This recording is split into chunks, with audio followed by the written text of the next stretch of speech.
Bueno, no hay más preguntas entonces para Agustín. Ahora la próxima oradora soy yo, así que me voy a autopresentar. Mi nombre es Magalí Ganga, los acompañé durante todas las jornadas. Hoy me toca hablar a mí, ahora en este tramito que nos queda de media hora antes de lo que es el descanso del almuerzo. Soy profe de educación física, recibí hace muchos años ya, soy licenciada en actividad física y deporte, recibí en la Universidad de la UFLO. Soy ingeniera biomédica, recibida en la Universidad Favaloro. Actualmente soy becaria doctoral con ISET. Mi tema de tesis es desarrollo y validación de nuevas herramientas en análisis de movimiento humano, y lo estoy realizando en la UTN. Y desempeño mis proyectos en la Universidad Maimónides, y actualmente estoy colaborando un poco con el Hospital Italiano y también con otras universidades en las que dicto clases. Bueno, entonces voy a compartir pantalla. Muy bien, vamos a hacer la presentación.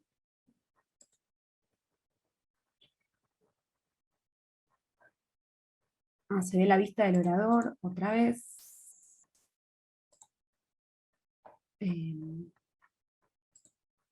ver si lo ponemos. Ahí está. Bueno, muy bien, entonces el tema del que les voy a hablar hoy es desarrollo para un algoritmo para la corrección del centro articular en sistemas no instrumentados. Ya me presenté, mi LinkedIn es Magalí Ganga, así que cualquier cosa me pueden contactar ahí sin problemas. Entonces, si bien voy a hablar de esto, ¿no?, que es el desarrollo de un algoritmo para la corrección del centro articular en sistemas no instrumentados, antes quiero empezar con otros temas que son más... a ver, esperen que están levantando la mano. Se sigue viendo la vista del orador. Ok, esperen a ver si lo puedo corregir.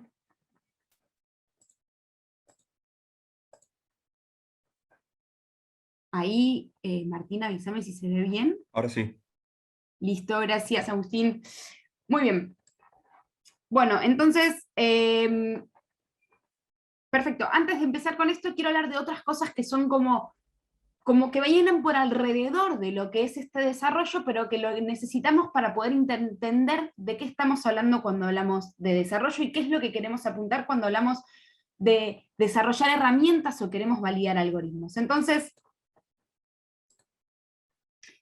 bien, entonces, ¿cuáles son las cualidades de los instrumentos de evaluación? En primera medida, queremos que sea válido un instrumento de evaluación. ¿Pero qué significa que sea válido? Bueno, significa que efectivamente estoy midiendo lo que quiero medir. Esto hace que la validez de un instrumento de evaluación dependa del uso al que le doy a ese instrumento. Yo puedo usar una balanza para medir peso, sin embargo, y eso es válido, sin embargo, si uso una balanza para medir distancia, no es válido. Y eso no tiene que ver con la balanza, tiene que ver con el uso con el que yo le estoy dando. Por otro lado, quiero que el elemento sea confiable.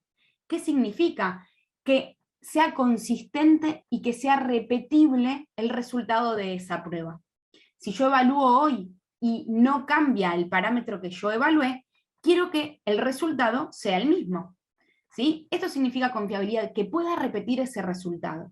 Que no es poca cosa, porque si yo evalúo y me subo a esta balanza, seguimos hablando de la balanza, me subo a la balanza, hoy peso 60 kilos, me subo, me bajo, me vuelvo a subir, peso 64, bueno, no es confiable el resultado de esa balanza, entonces ese resultado no me sirve.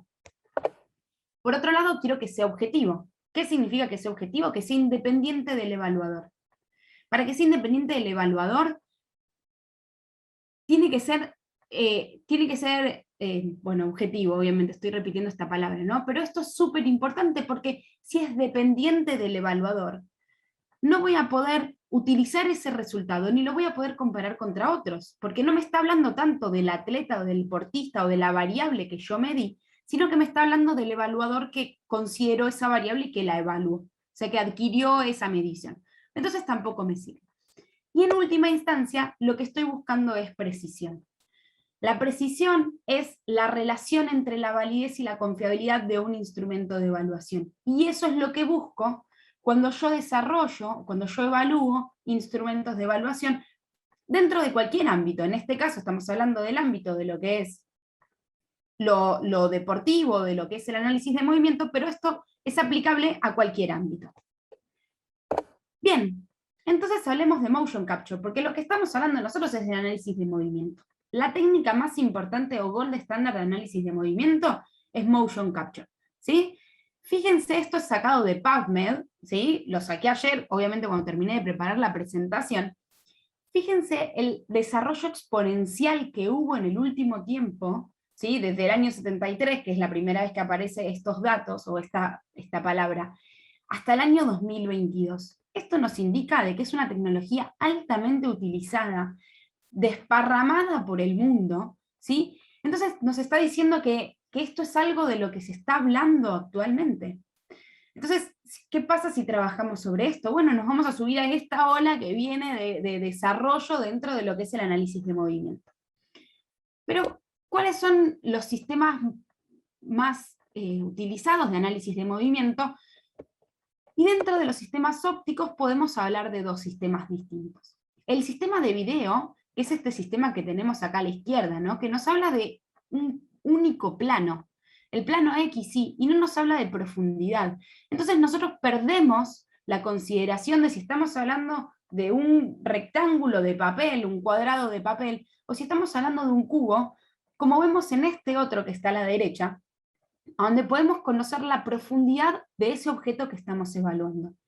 Imagínense no solo conocer la profundidad, si hablamos de forma de ese objeto, sino de conocer el movimiento en el espacio. Imagínense la potencia que tiene esto, si yo puedo saber en el espacio cómo se mueve este objeto. Entonces, motion capture es esta tecnología en la que nosotros colocamos cámaras alrededor de los sujetos que queremos evaluar, ¿sí? Y obtenemos este dato en 3 dimensiones. Entonces podemos saber cómo se encuentra esa persona en 3 dimensiones, no solo en 2 dimensiones, que es lo que podríamos conocer con una cámara de video, sino cómo se encuentra esa persona y cómo se mueve en el espacio. Entonces no nos vemos reducidos a un plano, sino que estamos en estas 3 dimensiones, en este 3D, ¿sí? Donde podemos ver que el sujeto se mueve y podemos capturar distintos movimientos. Dentro de los sistemas no instrumentados, porque fíjense que en este sistema yo le pido al paciente que se coloque instrumento al paciente, lo cual hace que sea todo más lento, porque tengo que colocar marcadores por sobre la piel del paciente y yo voy a adquirir el movimiento de los marcadores. A diferencia de lo que planteaba Agustín, no existen tecnologías en 3 dimensiones actuales que adquieran directamente el movimiento del paciente y lo puedan traquear en el espacio. Entonces lo que hacen es colocamos marcadores sobre la piel de ese paciente y le pedimos que camine. Lo que adquirimos es el movimiento de los marcadores y después reconstruimos el esqueleto. En los sistemas no instrumentados, en general son en 2 dimensiones, lo que voy a poder hacer en este caso es una cámara de profundidad, es conocer a qué profundidad se encuentra cada píxel de la imagen. Entonces no solo vamos a obtener información en el plano en 2 dimensiones, ¿sí? Que es esto que vemos acá, sino que lo que vamos a obtener también es información de a qué profundidad se encuentra ese píxel. O sea que vamos a tener una primera idea, por lo menos, de lo que es el espacio para esta imagen. Lo que nos permite hacer este tipo de procesamiento es traquear al esqueleto sin necesidad de que esa persona esté instrumentada. Entonces yo le digo a esa persona, salí de la imagen, entra en la imagen, traqueo el esqueleto a través de redes neuronales y algoritmos de inteligencia artificial. Entonces, como vimos recién, es súper importante poder traquear el esqueleto. Fíjense que recién Agustín, hago referencia a él porque es lo que vimos recién, lo planteaba a través de traquear la posición de la mano a través de distintas técnicas de procesamiento de imagen. Ahora imagínense traquear un esqueleto. ¿Cómo hacemos esto? Bueno, si lo estamos considerando en mockup, que es esto que hablábamos en 3 dimensiones, yo voy a poder ver en los puntitos blancos los marcadores de cada uno de los puntos, de los marcadores que coloqué sobre el paciente, ¿no? Esto a mí me va a reconstruir un esqueleto basado en modelos matemáticos. Si considero las cámaras de profundidad, yo le pido al paciente, o al sujeto, o al deportista, que se pare directamente enfrente y voy a poder interpretar a través de lo que veo, voy a poder detectar una persona, y ya después voy a poder reconstruir su esqueleto de forma súper aproximada. Súper aproximada. Imagínense que yo estoy a través de una red neuronal interpretando dónde se encuentra el centro de articulación de la cadera. Bueno, es súper aproximado. Genial, traquial, esqueleto, tengo los huesos. Pero piensen, por ejemplo, en rodilla. La rodilla va a ser una flexión de rodilla, una extensión de rodilla. ¿En función de qué? En función de dónde se encuentra el centro de rotación de la rodilla. Ahora fíjense, piensen en la cadera, ¿no? Tipo a priori, antes de pensar en nada. Bueno, la cadera va a estar conformada por estos dos huesos, ¿no? Los dos grandes huesos. Tenemos por un lado la pelvis y por el otro lado el fémur. El centro de rotación va a ser que yo pueda interpretar cómo se encuentra esta cadera. Si se encuentra en flexión, en extensión, en rotación interna o externa. Entonces, volviendo a lo anterior, yo tengo que traquear a partir de la detección del esqueleto el centro de rotación de la cadera. Miren el error que estamos asumiendo, porque yo no puedo colocar un marcador sobre la cadera, no puedo colocar un marcador en el centro de rotación de la cadera. Hay una dificultad muy grande que tiene que ver con que el centro de rotación de cadera es un punto totalmente interno del cuerpo al que no puedo acceder de forma no invasiva. Entonces, definamos qué es el centro de rotación. El centro de rotación es el punto en el que dos segmentos óseos se mueven en relación con el otro. Es decir, que es un punto coincidente o perteneciente a las dos articulaciones. ¿Sí? Es un punto en el que coinciden estas dos articulaciones y sobre la cual van a rotar. Para encontrar los centros de rotación y mejorar los centros de rotación en lo que es MOCAP, que es esta tecnología tan importante que habíamos hablado, se proponen distintos algoritmos.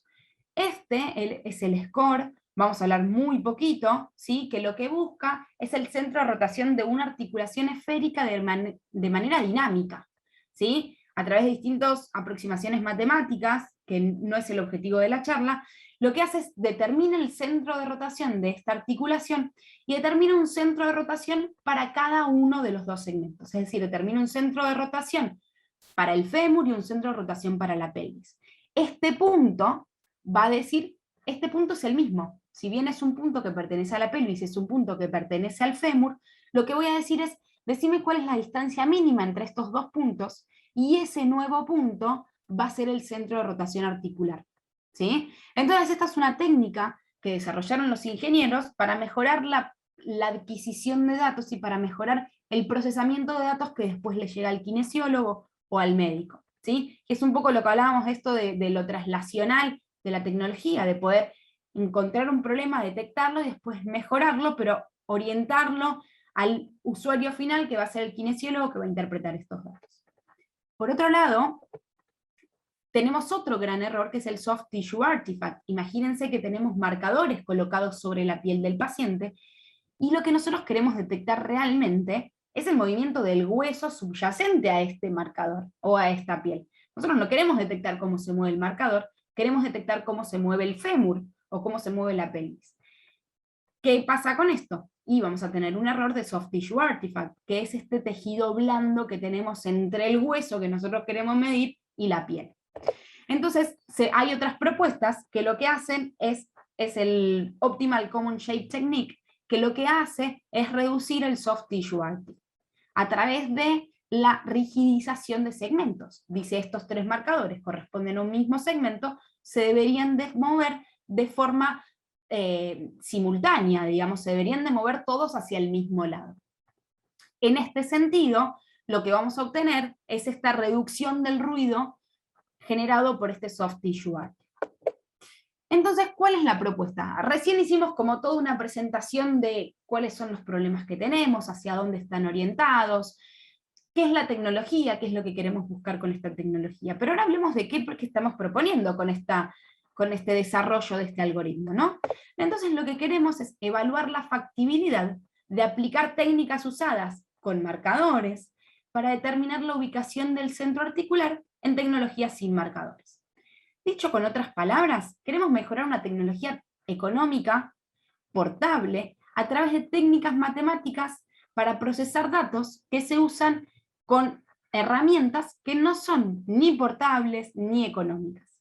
Entonces, lo que queremos desarrollar es un algoritmo que sea accesible de aplicar, ¿sí? Y que se pueda aplicar para todo la adquisición en estas cámaras de profundidad y que mejore el dato final. No queremos proponer, bueno, si agregás otra cámara, porque nos ha pasado de que nos han dicho, bueno, si agregás 2 cámaras podés mejorar la profundidad. Sí, pero nosotros queremos que le sea funcional al kinesiólogo que lo va a usar en su consultorio. Entonces no queremos agregar una segunda cámara, no queremos agregar un procesamiento posterior a la adquisición. Queremos que sea algo accesible y que mejore drásticamente este dato generado. Entonces para esto trabajamos obviamente en un equipo de trabajo, ¿sí? Bueno, soy yo la que habla, pero también trabajamos con Marcos Núñez, que es ingeniero del FLENI, con Lucas Ritaco, que es médico traumatólogo del Hospital Italiano, con Marcos Crespo, que también es ingeniero del FLENI, y con Emiliano Ravera, que es de la Universidad de Entre Ríos, también ingeniero. Así que teníamos ahí como una mezcla entre ingenieros y médicos. Entonces, ¿cuál es el método que proponemos?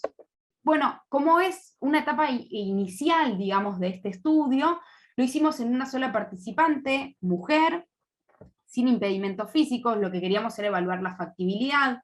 Entonces, vamos a ver si después este procesamiento que proponemos es factible de aplicación, y en caso de que sea factible de aplicación, lo vamos a poder aplicar más adelante. Entonces, ¿cómo fue el método de adquisición? Bueno, teníamos este volumen de adquisición, porque lo hicimos con mockup, colocamos en la cámara de profundidad a 2,5 metros, colocamos al paciente sobre las plataformas para determinar el área de adquisición, ¿sí? Y le pedimos al paciente que haga determinados movimientos. Estos movimientos los adquirimos y después los procesamos. Pero ¿cuáles son los datos que nos entregan las cámaras de profundidad? Como dijimos anteriormente, la cámara de profundidad nos dan estos datos, primero de profundidad de cada píxel, es decir, para cada uno de estos píxeles podemos conocer a qué profundidad se encuentra de la cámara. Entonces acá claramente podemos detectar que hay un cuerpo de una paciente que está más cercano a la cámara que el resto, que el fondo, se podría decir. Pero también tenemos este otro dato que nos dice, que se llama body index, que nos dice si este píxel pertenece o no a un cuerpo. En este caso, como hacía Agustín antes para detectar la mano, que lo pasaba en blanco y a negro, o sea que hacía un dato binario, en este caso también tenemos un dato binario, si este píxel pertenece o no a un cuerpo. En el caso del verde no pertenece a ningún cuerpo, pertenece al fondo, digamos, y en el caso del azul sí pertenece a un cuerpo y podemos detectar que es el cuerpo de esta paciente. Entonces el algoritmo que proponemos es, a través de los datos que nos ingresan, vamos a seleccionar algunos otros para después poder ir mejorando. Entonces, del Body Index Frame, que es lo que hablábamos recién, vamos a tomar solo aquellos píxeles que pertenecen a un cuerpo. Entonces seleccionamos los body píxeles.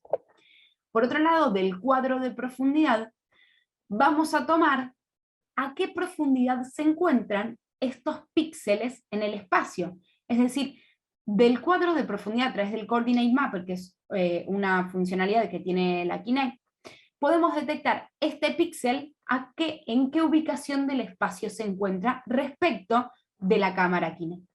Y del body frame, porque también tenemos el cuerpo traqueado, vamos a seleccionar aquellas articulaciones que nos interesan, y también vamos a conocer su ubicación en el espacio. Es decir, que vamos a poder saber en el espacio en 3 dimensiones a dónde se encuentra la cadera y la rodilla, que son las dos ubicaciones, las dos articulaciones que nos interesan a nosotros. Con todos estos datos, lo que vamos a hacer es entrar en esta gran pregunta. Y nos vamos a preguntar, ¿este punto, este píxel que consideramos, es parte de un cuerpo? Y este píxel que consideramos, ¿está por debajo de la articulación de la cadera y por sobre la articulación de la rodilla en el eje vertical? En caso de que sea un no, bueno, lo descartamos, porque nosotros queremos localizar aquellos píxeles que pertenecen al muslo. En caso de que sea así, detectamos los puntos, los píxeles, los puntos del muslo. Y vamos a seleccionar 5 puntos de forma aleatoria, ¿sí? Una vez que seleccionamos estos 5 puntos, vamos a referenciarlos a la rodilla. Cuando referenciamos estos puntos a la rodilla, vamos a haber creado marcadores virtuales. Estos marcadores virtuales lo que van a hacer es que se van a mover de forma sincrónica y de forma solidaria a la rodilla. Cuando yo muevo estos puntos de forma solidaria a la rodilla, voy a poder generar estos marcadores virtuales que me van a permitir aplicar técnicas de rigidización de segmentos. Es decir, que voy a poder decir, no consideres este movimiento de la piel, este soft tissue artifact que habíamos hablado antes, considera directamente que todo esto es un segmento sólido. Entonces, como vemos acá, creé los marcadores virtuales, que es estos que tengo acá, ¿sí? A donde yo tengo estos marcadores ya referenciados a la articulación de la rodilla. Fíjense que acá en rojo están los marcadores de la pelvis. Bien, una vez que generé estos marcadores virtuales, aplico el método SCORE, aplico OCST, el Optimal Common Shape Technique, ¿sí? Y voy a poder redescubrir o mejorar cuál es la ubicación del centro articular de cadera, porque en última instancia lo que nosotros queremos mejorar es a dónde se encuentran estos puntos rojos en el espacio. Porque como sabemos, esta cámara de profundidad, a donde más error tiene, es en detectar no solo la profundidad, sino imagínense que para esto tuvo que traquear un esqueleto. Entonces también voy a tener que reconocer este esqueleto a dónde está traqueado.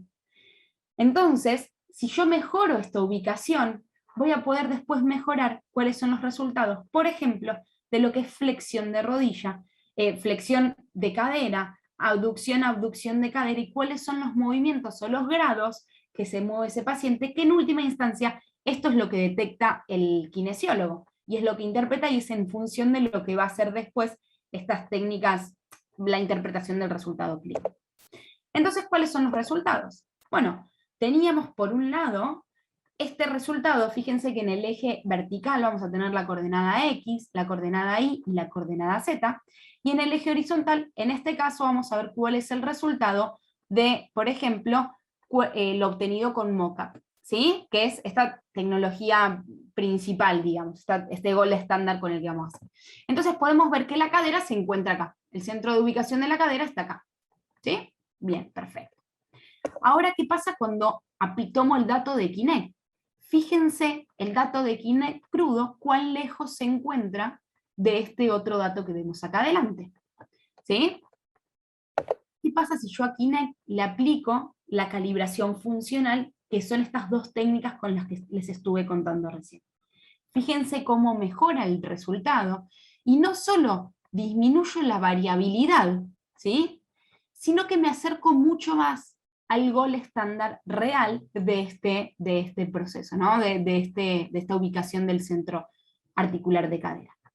Entonces, fíjense que en el eje X y en el eje Y nos acercamos mucho más, sin embargo en el eje Z, que es el eje de profundidad, a donde mayor error teníamos, nos cuesta un poquito más acercarnos, y no nos acercamos tanto, es más, no nos acercamos casi nada, pero disminuimos la variabilidad de ese resultado, lo cual es muy bueno, porque voy a ser más consistente y más confiable en mi resultado.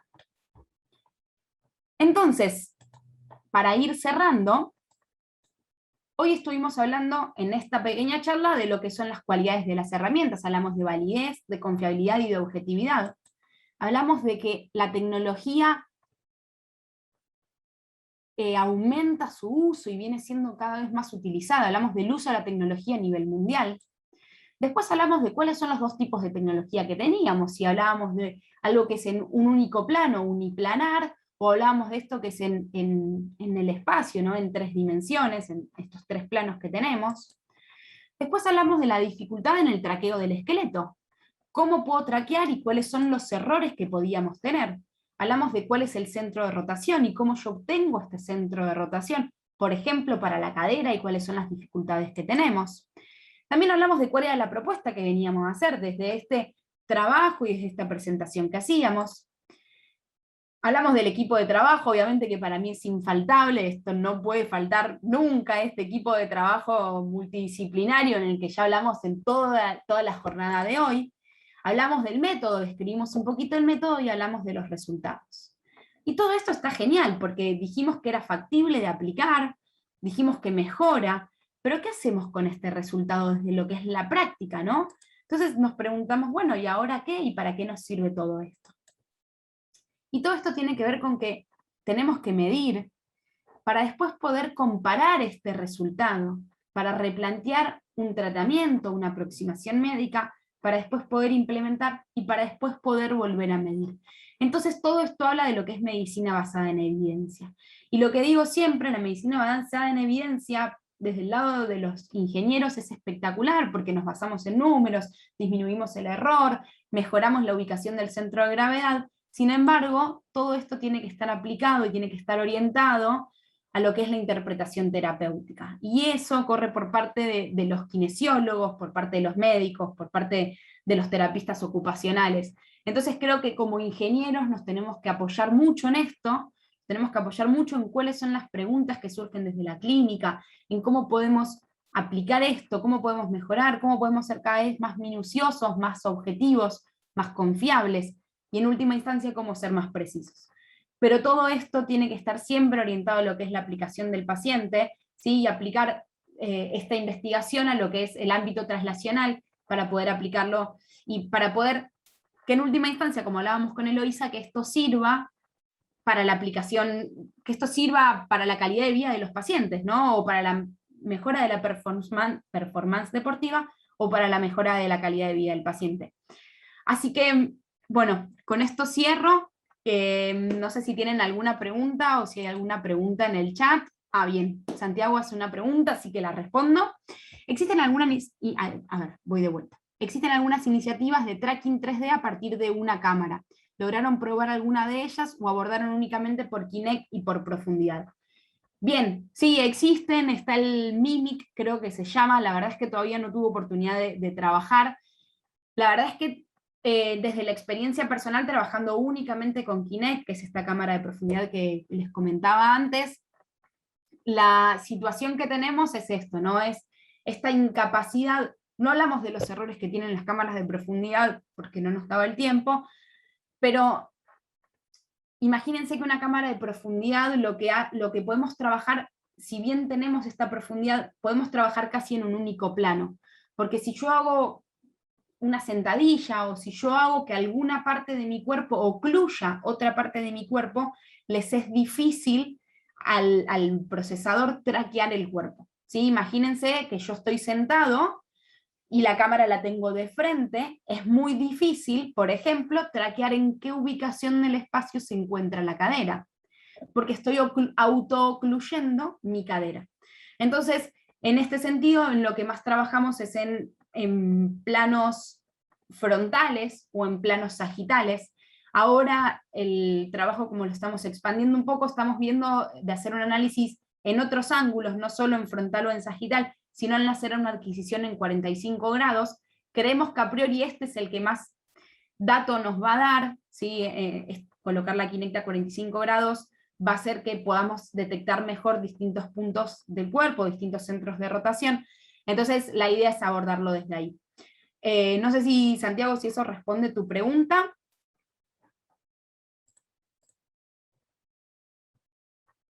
Bien, espectacular. Bueno, estos son mis contactos en caso de que haya alguna duda. La verdad es que seguimos trabajando en esto, el ámbito de lo que es la ingeniería aplicada al análisis de movimiento es gigante y se viene desarrollando cada vez más.